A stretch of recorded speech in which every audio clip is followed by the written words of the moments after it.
seguinte, o problema é que a igreja brasileira, que envia missionários, pressiona uma certa forma para que o missionário produza muita coisa. E seguindo o comentário Frederico, aqui, bom esse assunto aí. seguindo o comentário do Júnior Ribeiro a seguir, as métricas de avaliação de sucesso, de crescimento de igreja, multiplicação de células, é tudo diferente. Não dá para você pegar aquele teu mapa gerencial do Brasil, botar embaixo do braço e fazer aquilo funcionar aqui. São outras formas de trabalho, de comunicação, de gestão. O time parece que é outro time. Então, assim, é um pouco diferente, tá bom? Plantar uma igreja na França, a estatística, a expectativa do CNEF, que é o órgão, que é a maior organização, talvez, aí da França, das igrejas evangélicas, né? A expectativa são 10 anos para você plantar e estruturar uma igreja com 60 membros. 10 anos. Né? Uma época eu fui convidado para uma plantação de igreja no leste e eles fizeram um monte de perguntas e é uma equipe, isso não é um pastor, a família não, uma equipe de pastores, 2, 3, com família, para plantar uma igreja e a expectativa são 10 anos. Então, agora, o que o Frederico falou, a igreja brasileira pressiona o cara, pressiona o missionário, e aí ele tenta implantar aquele mesmo ritmo. Isso é uma das causas que faz muitos missionários voltarem, porque Exatamente. Ele tenta cumprir o que ele cumpria no Brasil, que ele chega num bairro, de repente, né, abre uma igreja, a igreja está cheia, e tem músicos, tem louvor, e tem pregadores, tal, mas diferente aqui na Europa, não é assim. Né? A cultura tem vários aspectos aí. Tem a história que está presente, que demora. É interessante, Frederico. Muito obrigado pela sua participação aí online de falar isso, porque a gente precisa encorajar os missionários que estão na Europa e animar também aqueles que vão vir. Não espere que vai ser da mesma forma. Né? Já venha sabendo que vai ser mais trabalhoso. A gente não pode também definir 10 anos, é uma estatística. Mas Deus pode mover as coisas diferentes, né? Saiu uma matéria no jornal, foi publicada no grupo de WhatsApp. Se você não está lá, eu lamento. Se você não está lá, porque lá a gente tem mais informações do que aqui na live, então corre lá para o nosso grupo de WhatsApp. Isso é uma matéria semana passada publicada pelo Glauber, acho que foi pelo Glauber, por mim, não sei quem mais que publicou isso, falando que em Portugal se abre 90 igrejas por ano, e foi um recorde. Olha só, 90 igrejas por ano, e é um recorde otimista. Então, ou seja, aqui o negócio é um pouco diferente, a exigência da igreja. Uma coisa interessante, Glauber, que meus irmãos, eu acho que na França também não é diferente. Você não pode aqui pegar uma loja, abrir, botar uma placa e dizer que é igreja. Não dá para ser assim. Não. Você tem que ter um alvará, você tem que ter uma comunicação, você tem que estar em regularização, senão dá cana.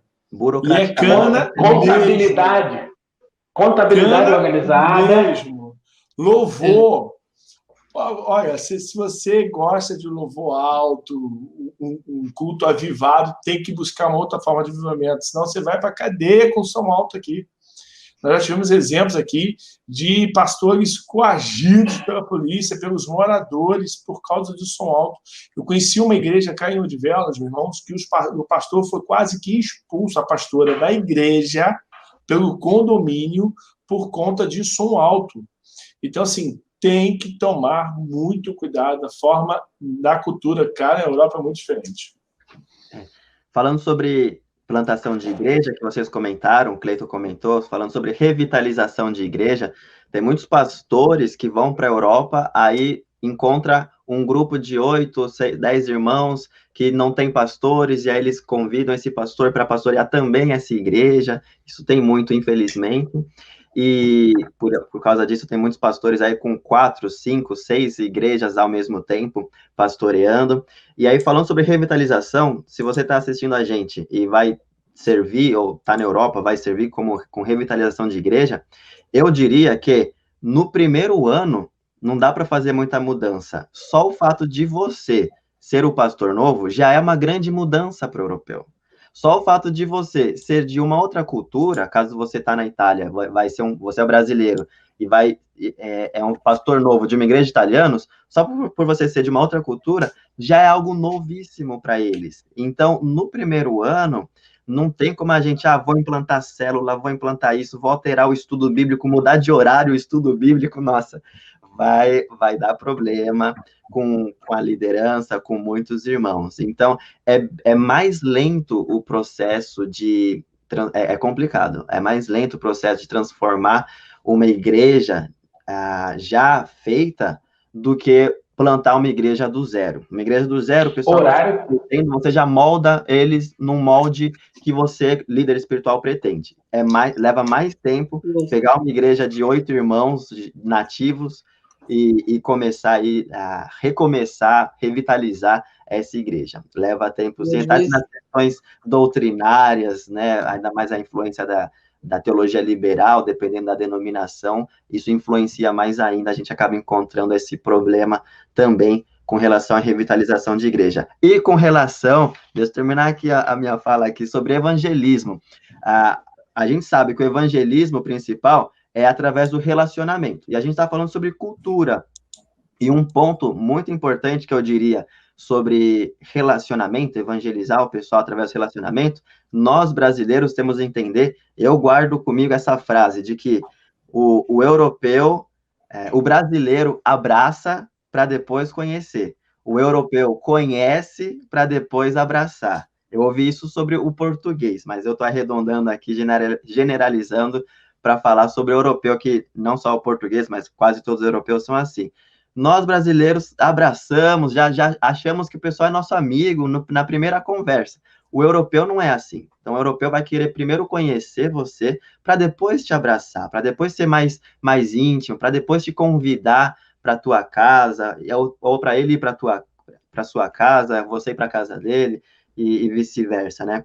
Então, a gente tem que respeitar, como acho que foi o Cleito que falou no início, né? Temos que respeitar a cultura deles e não sermos, então, tão calorosos, tão abertos, mas sim, eles vão eles serão mais calorosos com a gente, mais abertos com a gente, a partir do momento que a gente dá espaço para eles, o espaço que eles precisam. Aí sim, a gente sendo mais frio, digamos, vai fazer com que, mais a curto prazo, eles vão estar sendo mais íntimos com a gente. E o evangelismo é isso, é relacionamento.